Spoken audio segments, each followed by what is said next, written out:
Hi, Tom. Thanks for coming and hanging out with me today. How are you? Suze, how are you? Always good to hang out with you. Well, we did this 4 years ago. We jumped online and just had a chat, and I asked a bunch of questions about you, and we got a really good response. What did you think of that? I had a lot of fun talking to you. Wow, 4 years, that goes by quick.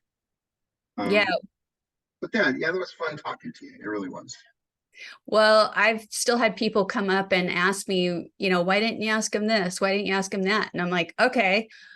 Well, I was really excited because I got invited by you to be on a stage show up in Sedona. It was a lot of fun. And I've been to a couple of the stage shows before that you've produced. And I've even worked with you, helping you put together things at conferences where I was on the board. And you're so much fun to work with, so creative, everything's so precise, and yet it's so relaxed. And there's this vibe when you do these stage shows that I really wanted to ask you about that because it's so different from anything else I've been to. What inspired you to start doing these, and what does the future of these shows look like? Well, great question. Thank you for the compliments. First of all, I don't even send you money, so thank you for the compliments. So I'm going to say about 7, 8 years ago, somebody had contacted me from Toronto, and the guy said, "Hey, let's do a live thing." So we kind of put together something. It wasn't real great, but it was fun. And we did Toronto for about 3 years. And then I said to myself, I really don't need this guy. I want to do this on my own because I have some ideas and I want to go in a different direction. So then we just started producing these live shows, and they're a lot of fun. And I think people like them because they're unique. Like, if you look at any average theater, if you look at the lineup, you see a band, maybe someone talking, a presentation, but you don't really see what I call radio to stage. So it's kind of a natural. So then, kind of added some music. I found out that George could sing. I didn't know that when we first started. So I said, hey, let's bring in a band, belt out some live songs. So he does those, and then we add some video, and then we have guests like you, and it just kind of all melts together, and it is a lot of fun, and it's something neat to look at. Do you have one coming up? We're doing this in August. What's up next? But we have one more for the year in October 14th, at the Lincoln Theater in Columbus, Ohio. And we're calling it a spooky stage show spectacular. So we're going to celebrate Halloween, and we're going to ask everybody to come in costume. And we're going to give away a cash prize for the best costume in the house. And so everybody will dress up. We have a lobby with people, selling books, and we have a psychic in there and stuff like that. And then we have 4 guests on stage, so we've upped it to one more guest, and Halloween stuff around, Halloween music. So it's going to be kind of fun. I can tell you from personal experience that is going to slay, because I remember you produced for us, for a group that I was affiliated with, a Come As You Were, like dress up how you were in a past life. And then we had a costume judging contest that you and George and a couple other people judged. And it was a riot. It was sold out. People couldn't get tickets if they waited. This is going to be amazing. What are you going to dress up as? I've been thinking about this for weeks now.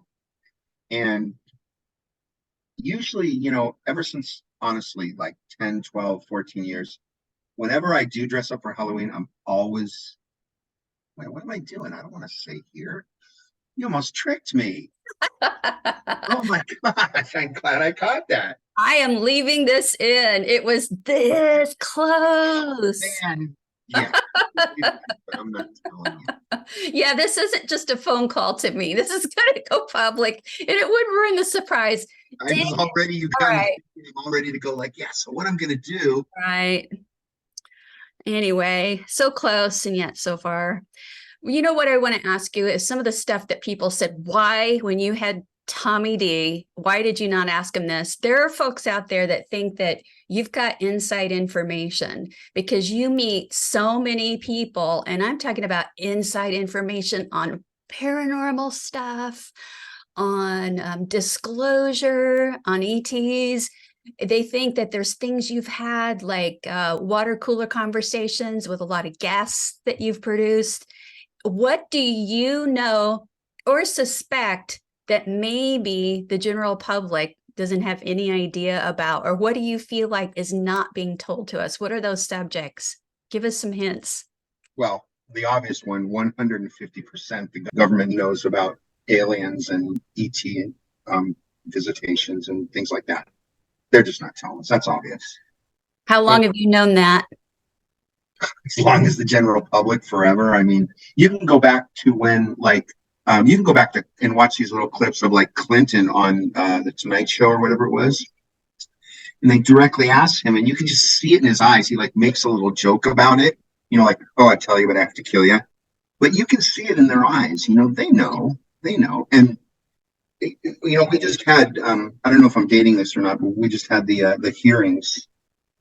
I don't know if you know the UFO hearings in Congress. Yes, of course. And that was a real huge step because it's really trending mainstream. And it was, I will say that with a caveat though. I was really disappointed because there wasn't enough information. And I think if somebody's going to call themselves a whistleblower, I think you should blow the whistle.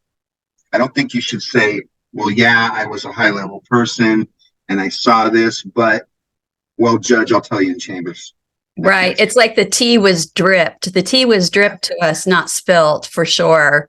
Exactly. What do you think about this theory that we're being set up by our own government for some false flag type of operation where they fake some ET invasion? Like that's a motive behind this dribbles and drabs of disclosure. What's your gut on that one? My gut is that it's not true, and I'll tell you why. If they keep this stuff from us, which they obviously do, it's because they think we're not ready for it. Now, you can argue the point we are or we are not. Most people I talk to say, of course, we're ready. But you can argue that point. But here's the thing. If they keep it from us because we're not ready, they're not going to do some kind of hoax and put it out there. That's kind of counterproductive to what they're thinking. So you think that's just paranoia, or is it grounded in anything? It's conspiracy theorists coming up with stuff, you know, and I like a good conspiracy as the next person, but you got to really think and tear it apart. And, you know, I'm a paper and pencil kind of guy when I first start out things. So you got to kind of take something and write it down and just tear it apart and you'll see where it comes from and that type of thing. But there are people that do believe that, and God bless them, because everybody's got their own opinion, and I guess someday we'll find out. Well, what's your it's going to sound so weird, but what is your favorite conspiracy? My favorite conspiracy, although I don't know how much of a real conspiracy it is, because there's been a lot of evidence lately, but JFK, I think. I knew it. I knew it. I should have just said that. I've just felt it, because that's like, you know, that goes back to our childhoods, you know, and before. I'm not going to say my age. You don't need to say yours, but I mean, we've lived with this our whole lives. True. And anybody that is listening or watching and really is into that stuff, they should check out a gentleman named Mark Shaw. He's our reporter that we have on every once in a while, and he is like so spot on. He's so good. He investigates Dorothy Gallen. He investigates JFK. He's just really good. So if you're interested in that, that's who you should research. He gets into some of the nuances. Mm-hmm. So it's like you're getting new information, but it's always been there. So how much time do you spend thinking about conspiracies? You have these guests, you're listening to them, you're producing the shows.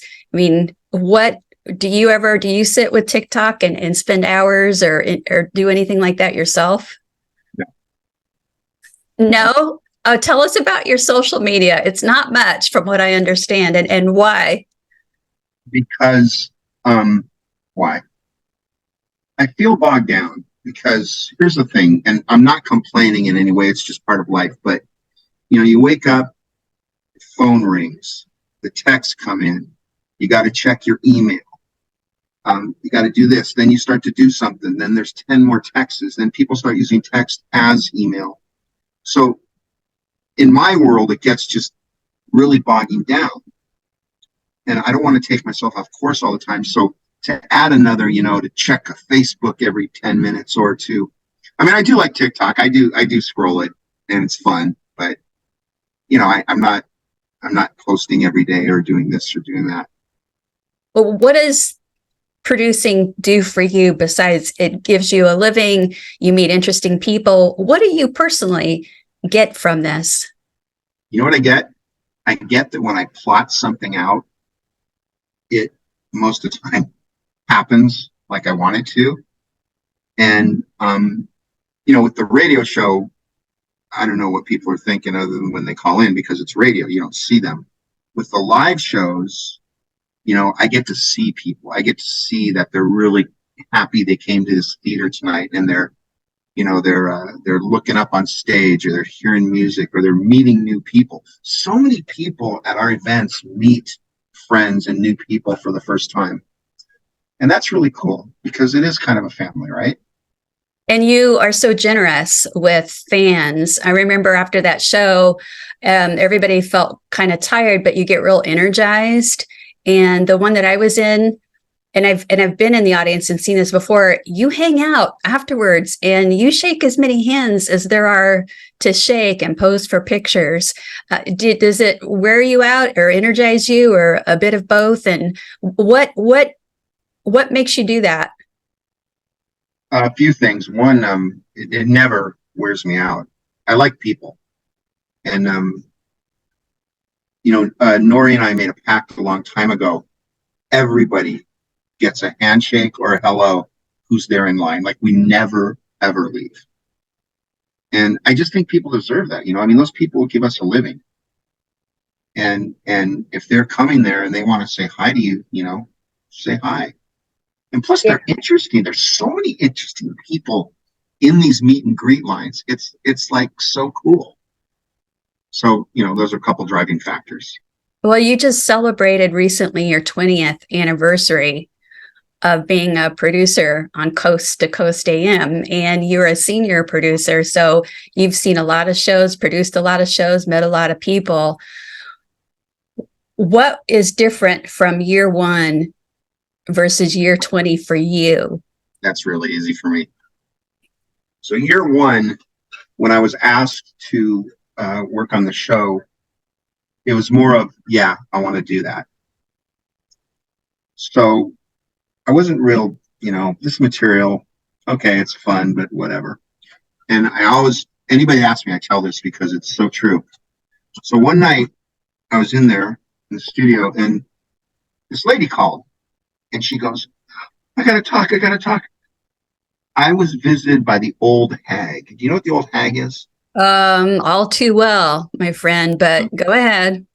So for those out there that don't know, you're sleeping and all of a sudden this old lady will appear at the end of your bed. Sometimes she's dressed in like a white veil type thing. And it's scary, apparently. Hasn't happened to me, but. It's the jinn. DJINN, folks. It's the jinn. They know what scares us, and they came up with this archetype centuries ago. And it is scary as heck because you feel paralyzed too when you're face to face with this crazy looking thing. Our friend Rosemary Ellen Guiley used to talk about the jinn all the time. Yes. I miss her.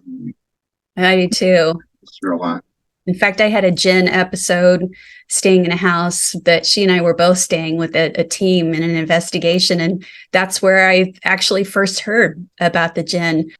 So like maybe a month, if that later, somebody calls in from like a completely different state, like states away, and goes, I got visited by the old hag. Oh my God. Well, that's pretty weird. That's two people, completely different states. A third comes in another matter of a couple weeks. So now I start thinking there's something to this, which kind of energizes me and helps me get into the show more. And, so then time goes on, we have our meetings with George and he wants to take the show in this direction. And then there's more things to be done. And it just kind of all develops and, things like that. One thing I'm really kind of proud of is we started something about 9 years ago called Emerging Artists. And what we do is every first Sunday of the month for the first 2 hours, instead of bumper music, we play people's music. So these bands all over the country can get exposure. And it's pretty cool. And so, my office is full of music that people have sent in and CDs and MP3s and the whole bit. So it helps people and they really enjoy it. And as a matter of fact, There's a guy named his last name is Burkhart. He wrote and sings a Halloween song called Buck Cemetery. Buck Cemetery, Buck right? Cemetery. And I played this every year on Halloween when we do Ghost to Ghost. So fast forward, I'm in my office like 3 weeks ago, and I'm opening up people's CDs.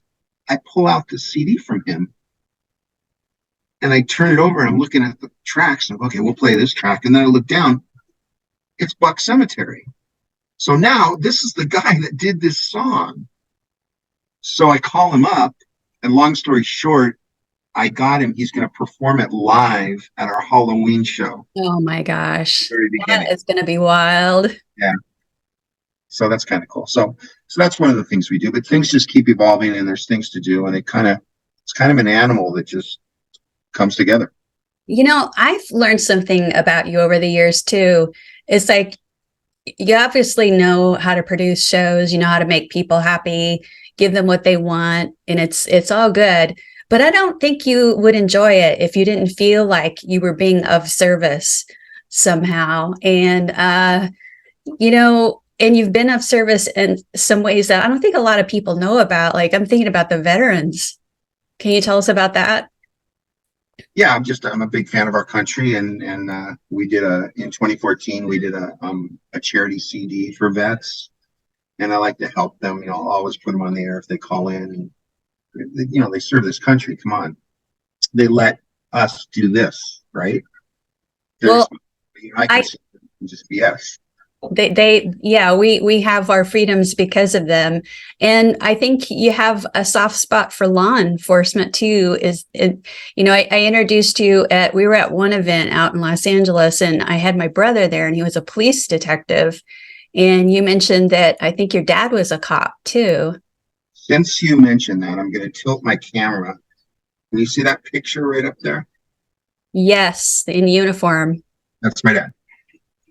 A Los Angeles sergeant for many, many years. Did he walk a beat? He did. He started out. Oh my God. In downtown LA actually had cops walking the streets. But it was funny because he would always tell me, I remember we take like Sunday drives, and I was really little, but he never drew his gun, like maybe once in years. Now they draw him every other day. So yeah, cops, veterans, you know, they make our country, they help our country. He was doing the community policing before it was a thing. When you could do it in Los Angeles, it seems like. Yeah, and you know, to me, I'm sure there's people that are thinking to themselves, well, what about the bad cops? You know, that's not an argument to me, really, because there are bad cops. I'm not saying they're not, but it's not the majority. There's bad psychics. Doesn't make you a bad psychic, right? Right. That's bad right. Producers doesn't make me a bad producer. I mean, there's bad everything in what we do. So that's not really right to me. And there are producers that it's all about the money. And I just have never gotten that vibe with you and the shows you put together, the team. It's like you want to see people happy. And I just really, really admire that. I think you get also a lot of your recharging from that little dog of yours, Freddy. I love it. So how did you happen to get Freddy, and what does he do with you in your life? Does he go places with you? Yes, and I'll answer that, but can I answer a question before first that you asked? Yes. If I didn't do this, I would still think it's interesting. I would, but probably not as intense as when you're immersed in it. So yeah. You have a big heart, and you have to get a lot of things done with a lot of precision quickly, and you got to get cooperation of people to do it. So I think you have this, you just have a total package in terms of producing shows, and it's a really good thing. It's a gift, and you earned it. You worked your way through radio, what was your first job in radio? Very first job, I stepped into a radio station. It was a volunteer job at a rock station here in Los Angeles. And I remember I had to, here's a story for you. So we were giving away concert tickets and stuff like that, right? And one of the ladies said, "Hey, can you go out to the guard shack where the guard sits? There's something there for the guest." So at the time, the guest being interviewed was Sam Kinison. Oh my God, he's crazy. Yeah. So I went out and I got this thing from the guard, and I walked in, and it said for Sam Kinison. So I waited till the break, and I told the DJ, I said, "Hey, this is for Sam." And so he opened it up on the air. I gave the DJ his divorce papers from his wife, the Sam Kinison's divorce papers. She finally found him because he was doing an interview, and she knew where he was. So that was kind of. Oh man. Okay, that's pretty wild. But I remember that day. I remember stepping into the actual air studio, and I was thinking, this is so cool. You know, I got that big vibe, you know, when you're excited, like Disneyland, right? Looking at the board. And so that was kind of the very first time I stepped into it. Well, yeah, that really was. It really was. Might go back to Freddy. I'll ask you about Freddy again. So here you are with this adorable, sweet little dog, Freddy. Where did he come from? Freddy was me and my ex-girlfriend at the time were looking to get a little doggy or something. So we went to the Long Beach Animal Shelter in Long Beach, California, and we're just walking around, and there's this little dog, and he's got this cone on, right? And he's cute, and she's like, "Let's check him out." So we grab him, the lady brings him over, and then I step away. I remember this so well. I step away and I sat on the bench, and I was checking at that time.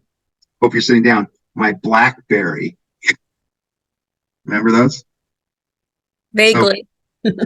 So I'm checking that out and looking for messages, and she's playing with him. Then I go back to the grass, and he was running around with the cone, and she's like, "Oh, gotta get him. We want him. We want him."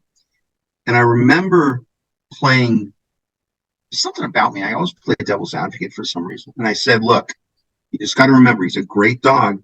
If we get him, it's not all fun and games. You got to take care of these things. You got to feed him.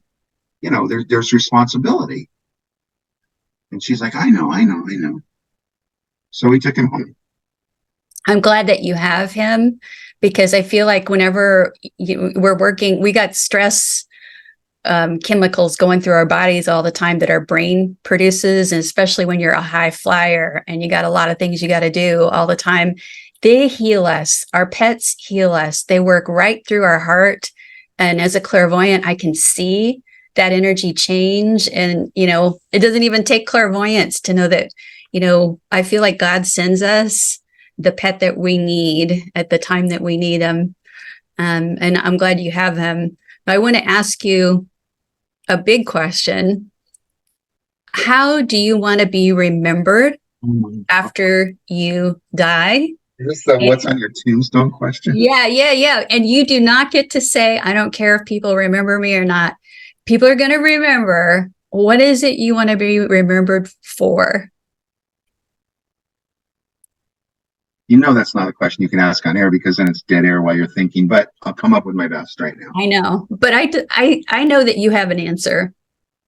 He cared. Yeah, that is true. You got a lot of kind words today. Did somebody pay you some money or something? No. You're being very nice. You helped me out when my little doggy died. I'm so sorry that I know. Poor guy.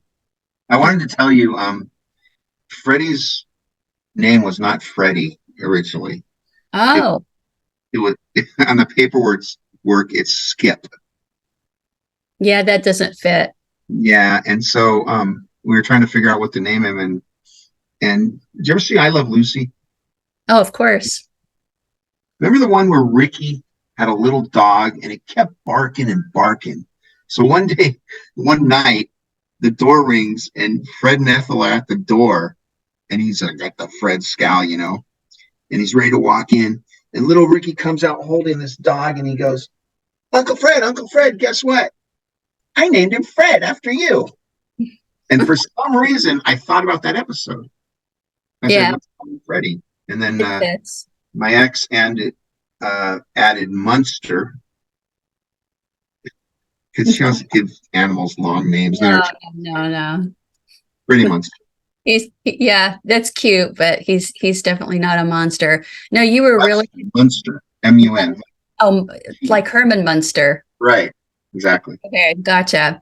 No, you were really great. It was 90 minutes before I was going to go on air on Coast to Coast, and my dog had a huge seizure. We had to go to the vet hospital. It's real late at night. There's nobody I want to wake up and call, but I had to let you know I couldn't go on. And not only were you like, don't worry about it, which I knew you would be, you also called me back a couple times after to see what's going on, how am I, and talked me through a whole lot. He ended up passing within the next 2 days. But it's like, you were there. You know what it is to really love an animal. He was my whole heart, my best buddy. I will say you probably couldn't have talked to a better person, because I officially am saying I am no way ready for that to happen. No. You know what I will do? I don't know if I'll just drive. I don't know. And I don't want to think about it. So anyway, Well, I'm sorry that happened to you. yeah, they give us a lot of gifts while they're here. And so I'm just hanging on to that. But he was just about to turn 8. All my dogs have lived to be like 13, 14. I had one that was 15 and been pretty healthy till the very end. So it was rough. You know, my students know him. You know, he was always sitting on the couch or at my office. He was always there. But I feel his presence, so it helps. In this next part, Tom asked if he could rapid fire me some questions. And then whoever's watching right now or listening, they can think in their mind what they would say. Okay, ready? It's kind of like standard stuff. Ready? Coke, Pepsi, or nothing? Coke. Italian or Italian? Like Italian? Italian or Italian? Pass. Okay. Dresses or jeans? Jeans. Hair down or hair up? Down. Disneyland or Universal City? Universal. What term do you like? UFOs or or extraterrestrials? Extraterrestrial. ET. ET? Mm-hmm. So you prefer ET over extraterrestrial? Yeah, just ET. Extraterrestrial is a mouthful. You think they walk among us? Absolutely. Absolutely. I think a lot of us are hybrid and don't even realize it. And yeah, they've been here for millennia. I just feel it that they're here. And sometimes I feel like I can see behind the mask and see what somebody really is. Walk in the park or stroll at the beach? Beach. Oh, that is a hard one. As soon as I said that, I'm like, park. I love trees. I love the forest. Ideally, it would be an ocean in the middle of the forest. Yeah. Okay. So what mainstream subject do you think is most important right now? Critical thinking. Expand. Tell me.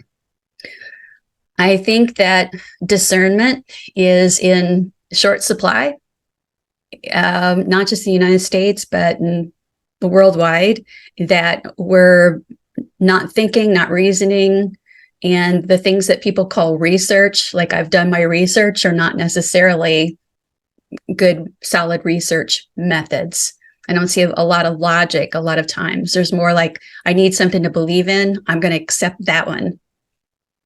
I'm glad you said that word, because that's what I was looking for when you asked me that other question. I am still into this stuff, and I would be if I didn't work in it, but I have more discernment than probably most people. And that just comes with time, just because I've talked to so many people that are afterlife experts or psychics or, you know, whatever they are. So it's just more discernment than anything else. Yeah, I don't believe everything just because it's labeled New Age. And for me, having a personal experience tells me much more than someone telling me something secondhand or third hand. Oh, yeah. So, you know, there are tropes that I don't follow. Tropes. Yeah, New Age tropes. That's what we call them. Like well, Here's my last question for you. What do you think happens when we die?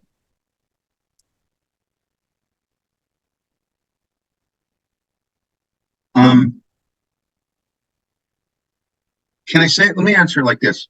There's something I definitely think. I don't want to say, but what I do believe is that something definitely happens. It's not like just lights out.